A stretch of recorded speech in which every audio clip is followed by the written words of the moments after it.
Año 180 después de Cristo. En las fronteras del Imperio Romano, donde los bosques germanos se encontraban con las fortificaciones de piedra que separaban la civilización del caos, un general llamado Maximus Decimus Meridius comandaba la Legio Felix Victrix en la última campaña del emperador Marco Aurelio. Maximus tenía 42 años, rostro curtido por 20 años de batallas, cicatrices que cartografiaban su cuerpo como mapas de guerras ganadas. Había aplastado rebeliones en Hispania, sofocado insurrecciones en Germania y convertido el nombre de Roma en sinónimo de terror desde el Danubio hasta el Rin. Sus soldados lo llamaban el Español, con reverencia que bordeaba la adoración. Los bárbaros susurraban su nombre en las noches oscuras para asustar a los niños. Si no duermes, vendrá Maximus y te llevará a Roma en cadenas. Era el hijo que Marco Aurelio nunca tuvo, leal, brillante, incorruptible, y precisamente eso lo condenaría. La última batalla contra las tribus marcomanas fue una masacre organizada. 10.000 legionarios formaron el testudo, la formación de tortuga con escudos solapados, mientras los bárbaros se estrellaban contra ellos como olas contra acantilados. Maximus cabalgaba detrás de las líneas con su armadura de general, coraza muscular de bronce bruñido que reflejaba el sol invernal, capa roja que ondeaba como sangre líquida, gladius en la mano derecha con empuñadura gastada por años de uso. Observaba el campo de batalla con ojos que calculaban ángulos de muerte con precisión matemática. Cuando los bárbaros finalmente rompieron en pánico y huyeron hacia los bosques, ordenó la persecución. La caballería romana los alcanzó en los árboles y los cazó como ciervos heridos. Para el anochecer, 5.000 germanos yacían muertos entre raíces cubiertas de nieve manchada de rojo. Los cuervos llegaron antes de que los últimos hombres dejaran de gemir. Marco Aurelio observó la victoria desde su tienda de campaña, tosiendo sangre en un pañuelo blanco que teñía de carmesí. Tenía 59 años y moría día a día de alguna enfermedad que los médicos no podían nombrar. Su cuerpo se consumía mientras su mente permanecía aguda como un gladius recién forjado. Esa noche llamó a Maximus a su presencia. La tienda olía a incienso medicinal y decadencia orgánica. El emperador, filósofo, gobernante, hombre, le habló con voz que se quebraba entre palabras. He pasado mi vida intentando que Roma sea digna de su propia grandeza. Pero mi hijo, cómodo tiene el corazón de un tirano y el alma de un actor de teatro barato. Si lo dejo heredar el trono, todo lo que hemos construido se pudrirá desde adentro. Marco Aurelio tomó la mano cicatrizada de Maximus con dedos que temblaban. Devuelve Roma al Senado, restaura la República, y después regresa con tu esposa e hijo en Hispania, y cultiva trigo hasta que mueras de viejo. Eso es todo lo que te pido. Salva Roma de sí misma, y después sálvate a ti mismo de Roma. Maximus había visto esa petición acercarse durante meses. Sintió su peso como una armadura de plomo. No quería gobernar. Quería regresar a su granja en Trujillo, ver a su hijo de 8 años crecer, dormir junto a su esposa en camas que no olían a sangre y campaña militar. Pero Marco Aurelio no estaba pidiendo. Estaba ordenando con la autoridad de un emperador moribundo, cuyas últimas palabras llevarían el peso de testamento sagrado. Maximus asintió porque era un soldado, y los soldados obedecen. Esa obediencia lo condenaría a un infierno que ni siquiera podía imaginar. Cómodo, el hijo despreciado, llegó al campamento 2 días después. Tenía 25 años, rostro hermoso estropeado por ojos que brillaban con algo podrido y hambriento. Había pasado su vida compitiendo por el amor de un padre que lo consideraba inadecuado. Cuando Marco Aurelio le dijo que Maximus sería nombrado protector temporal de Roma hasta que el poder pudiera transferirse al Senado, Cómodo sonrió. Era una sonrisa que no alcanzaba sus ojos. Esa noche, entró en la tienda de su padre. Los guardias escucharon una conversación en voz baja. Después, un sollozo ahogado. Después, silencio. Por la mañana, Marco Aurelio estaba muerto. En la versión oficial, murió pacíficamente. En la versión que nunca se pronunció en voz alta, una almohada todavía cubría parcialmente su rostro. Cómodo emergió con lágrimas calculadas y anunció que las últimas palabras de su padre habían sido: «Que mi hijo gobierne con la fortaleza de los dioses». Maximus supo inmediatamente que era mentira. Intentó reunir apoyo entre los centuriones de la Legio Félix. Antes de que pudiera organizar nada, los pretorianos de Cómodo lo arrestaron. El comandante pretoriano Quintus había sido amigo de Maximus durante 15 años. Lo miró con ojos que no podían mantener contacto visual. Órdenes del emperador. Ejecución por traición al amanecer. Hizo una pausa. Tu familia también. Esas últimas palabras fueron un cuchillo en las entrañas. Maximus sintió el mundo colapsar en un solo punto de horror absoluto. No por él. Por su esposa que cantaba mientras cocinaba. Por su hijo que perseguía mariposas en los campos de trigo. Lo llevaron encadenado hacia el bosque para ejecutarlo lejos de ojos curiosos. 3 pretorianos. Maximus llevaba 20 años matando profesionalmente. Las cadenas estaban mal aseguradas porque Quintus, cobarde pero no completamente desprovisto de conciencia, había instruido a los guardias que fueran descuidados. Cuando el primer guardia se acercó para arrodillarlo, Maximus giró. Envolvió las cadenas alrededor del cuello del hombre. Apretó hasta que algo crujió húmedamente. El segundo guardia desenvainó su gladius, pero Maximus ya estaba dentro de su alcance, usando las cadenas para desviar la espada, y después aplastando la cabeza del hombre contra un árbol con fuerza suficiente para dejar fragmentos de cráneo pegados en la corteza. El tercero corrió. Maximus lo alcanzó, lo derribó, y le golpeó la cabeza contra una roca, hasta que el cráneo se abrió como fruta demasiado madura. Cabalgó durante 4 días sin parar hacia Hispania, matando el caballo de agotamiento a 50 kilómetros de su granja. Corrió el resto del camino con pulmones ardiendo y visión borrosa por deshidratación. Olió el humo antes de ver las llamas. Su casa, construida con sus propias manos durante permisos militares, donde cada piedra conocía el tacto de sus dedos, era cenizas todavía humeantes. Encontró a su esposa crucificada en el patio, cuerpo desnudo cubierto de hematomas que contaban la historia de violencia que había precedido su muerte. Su hijo colgaba junto a ella, tan pequeño que los clavos parecían demasiado grandes para sus muñecas de niño. Los cuervos ya habían comenzado su trabajo. Maximus cayó de rodillas y no gritó. El sonido que salió de su garganta no tenía lenguaje. Era el aullido de algo roto más allá de cualquier reparación. Los esclavistas lo encontraron 2 días después, delirando de sed y dolor, intentando cavar tumbas con manos desnudas que sangraban. Lo golpearon inconsciente, lo encadenaron y lo vendieron a Próximo, un lanista que entrenaba gladiadores en las provincias del norte de África. Próximo era un ex gladiador que había comprado su libertad con la sangre de 50 hombres muertos en la arena.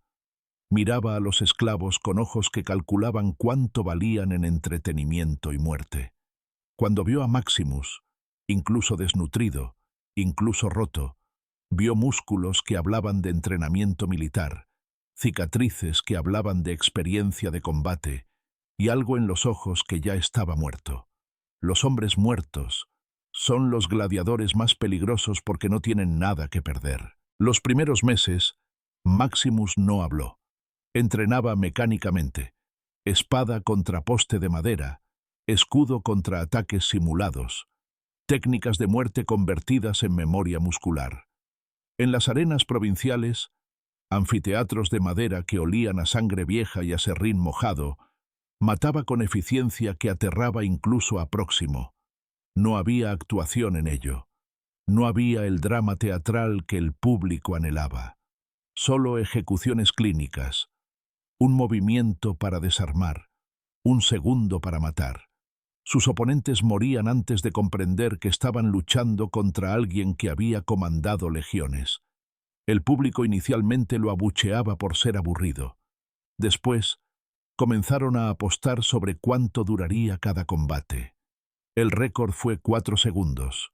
Un gladiador novato que cobró vida, cargó y murió con la garganta abierta antes de completar 3 pasos. Próximo eventualmente le preguntó su nombre. Maximus respondió con voz que sonaba como piedras molidas. Mi nombre es Gladiador. Próximo rió porque pensó que era una broma amarga. No lo era. El hombre que había sido Maximus Decimus Meridius, general, esposo, padre, había muerto crucificado junto a su familia. Lo que quedaba era algo más simple y más peligroso, una máquina para matar que respiraba, sangraba, y esperaba la oportunidad de clavar un gladius en el corazón del hombre, el hombre que había destruido su mundo. La oportunidad llegó cuando Cómodo, ahora emperador, anunció juegos conmemorativos de 150 días en el Coliseo de Roma. Próximo vendió su cuadra de gladiadores al mejor postor. Maximus fue valorado en 50.000 sestercios, el precio de 10 esclavos agrícolas, porque su récord de combate era impecable. 43 peleas, 43 victorias, 43 hombres muertos. Fue enviado a Roma en cadenas, encerrado bajo el Coliseo en celdas que olían a orina, mierda, miedo y muerte inminente. Las paredes rezumaban humedad. Los gritos de hombres siendo torturados en celdas vecinas proporcionaban música nocturna. Maximus se sentó en silencio, afilando mentalmente la lista de personas que moriría matando. Cómodo estaba en la parte superior. Quintus estaba segundo. Después venían los pretorianos que habían ejecutado a su familia. La lista era larga. Su vida probablemente no lo era, pero si pudiera llegar a Cómodo antes de morir, cada segundo de sufrimiento valdría la pena. Su primer combate en el Coliseo fue diseñado como ejecución disfrazada de entretenimiento. 6 gladiadores contra un escuadrón de bárbaros germanos armados con hachas, en una recreación de una batalla en los bosques del norte. El público, 50.000 romanos gritando en un anfiteatro que vibraba con su hambre colectiva de sangre, esperaba ver a los gladiadores masacrados para diversión matutina. Maximus, en cambio, organizó a los otros 5 como había organizado legiones durante 20 años. Les enseñó en 30 segundos lo que centuriones tardaban meses en aprender: mantener formación, proteger flancos, atacar debilidades. Mataron a los bárbaros en 3 minutos con eficiencia militar que dejó al público aturdido en silencio. No era entretenimiento, era demostración de guerra profesional. Y Cómodo, observando desde el pulvinar imperial, reconoció los movimientos, reconoció la táctica, y finalmente reconoció al hombre detrás del casco. Cuando Maximus se quitó el casco y levantó la vista hacia la tribuna imperial, Cómodo vio al fantasma que pensaba haber enterrado meses atrás. Maximus habló con voz que cortaba el aire como una espada.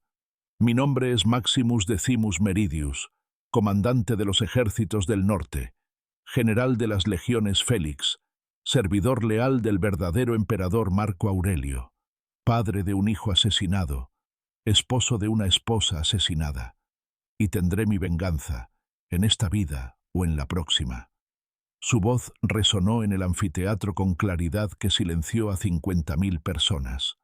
Cómodo se levantó de su trono, rostro pálido como pergamino viejo, manos temblando visiblemente. Había ordenado la muerte de este hombre. Había crucificado a su familia, y ahora ese hombre estaba de pie en la arena más pública del imperio, declarando su crimen ante todos los dioses y hombres. El emperador no podía ordenar su ejecución inmediata sin confirmar la acusación. La política lo atrapaba. Los siguientes meses, Cómodo intentó matarlo de todas las formas imaginables dentro de las reglas de la arena. Maximus luchó contra campeones invictos. Los venció. Contra animales salvajes, tigres de Numidia, osos de Germania, con solo una lanza corta. Los mató. Contra escuadrones completos en desventaja numérica imposible, sobrevivió. Cada victoria aumentaba su fama. El pueblo romano comenzó a cantar su nombre, no como gladiador, sino como Maximus. Lo pintaban en las paredes, apostaban fortunas en sus combates. Las prostitutas lo ofrecían gratis si las visitaba. Se convirtió en lo que Cómodo nunca podría ser, amado por el pueblo no por nacimiento, sino por valentía ganada en sangre. Cómodo, consumido por celos que lo comían desde adentro como enfermedad, finalmente tomó la decisión que lo destruiría. Desafió a Maximus a combate personal en la arena. El emperador contra el gladiador. Pero Cómodo era un cobarde con la habilidad de los cobardes para encontrar ventajas deshonestas. La noche anterior al combate, envió a guardias a la celda de Maximus. Lo apuñalaron en el costado, una herida profunda que perforaba músculo y rozaba las costillas, y lo dejaron sangrando mientras Cómodo observaba desde las sombras con sonrisa de niño cruel, torturando insectos. Al día siguiente, Maximus fue arrastrado a la arena con la herida torpemente vendada, sangre empapando sus vendajes y goteando en la arena. 50.000 romanos guardaron silencio cuando vieron al gladiador favorito tambaleándose, claramente herido. Cómodo apareció con armadura dorada bruñida, casco con plumas rojas y gladius ceremonial, que nunca había visto combate real. Esperaba una ejecución fácil de un hombre ya medio muerto. Lo que obtuvo fue una lección sobre la diferencia entre un actor jugando a guerrero y un guerrero real dispuesto a morir para cumplir su promesa. El combate duró 4 minutos que parecieron eternos. Maximus luchaba con una herida abierta que sangraba con cada movimiento, debilitándolo segundo a segundo. El dolor era una llama constante en su costado. Cada respiración era un cuchillo. Cómodo atacaba con la técnica torpe de quien había practicado contra oponentes que dejaban ganar al emperador. Maximus esquivaba, bloqueaba, esperaba. La arena bajo sus pies estaba empapada con su propia sangre. Su visión se estrechaba en túneles oscuros, pero 20 años de experiencia guiaban sus manos cuando la conciencia fallaba. Cuando Cómodo finalmente cometió el error, una estocada demasiado entusiasta que lo dejó fuera de balance, Maximus atrapó su muñeca, torció hasta que el gladius cayó, y después clavó su propia espada en el cuello del emperador hasta la empuñadura. Cómodo cayó de rodillas con ojos incrédulos abiertos. Un torrente carmesí brotaba de su cuello en pulsos que seguían el ritmo de su corazón moribundo. Intentó hablar, pero solo produjo gorgoteos húmedos. Maximus se arrodilló junto a él, sosteniendo al emperador por el cabello, mirando directamente a esos ojos mientras la vida se escapaba de ellos. «Esto es por mi hijo, por mi hijo, por mi esposa, por cada vida que destruiste por tu vanidad». Cómodo murió mirando el rostro del hombre que había intentado borrar de la existencia. Su cuerpo se desplomó en la arena ensangrentada como un títere con las cuerdas cortadas. Maximus intentó ponerse de pie. Sus piernas no respondieron. La herida en su costado, la pérdida de sangre, el agotamiento acumulado de meses de combates, todo finalmente cobraba su precio. Cayó sobre la arena, sangre formando un charco que se mezclaba con la sangre del emperador. El silencio en el Coliseo era total. 50.000 personas observaban a un hombre morir después de haber matado a un emperador ante sus ojos. Entonces, lentamente, un hombre comenzó a aplaudir, después otro, después miles. El rugido creció hasta que el anfiteatro vibraba con aclamaciones que honraban no a un gladiador, sino a un héroe que había sacrificado todo, familia, nombre, vida, para liberar Roma de un tirano. Maximus escuchaba las aclamaciones como ecos distantes. Su visión se oscurecía en los bordes, pero en ese momento final vio algo que lo hizo sonreír, los rostros de su esposa y su hijo, esperándolo en algún campo dorado más allá de la vida. Los había vengado.